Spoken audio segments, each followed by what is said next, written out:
hii tutapiga watu msasa. Kama wewe ni mwanasiasa, hujawahi enda maandamano, hapo tutakupiga X.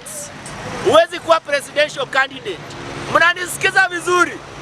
Wewe ni mwanasiasa, hujawahi enda maandamano, tunakupiga X.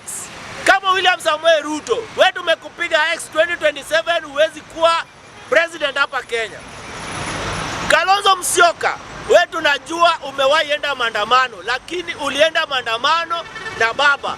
Tunataka utengeneze maandamano yako, tukupeleke maandamano, wewe pia ukule tiagas kidogo. Sasa Fred Matiang'i huwezi kuwa presidential candidate na uko US. Sasa una campaign US ama inafaa ukampeni Kenya? Unaenda makanisa za US ama makanisa za Kenya? Unatembea kila mahali huko US ama hapa Kenya? Watu wa US hawajui unataka nini.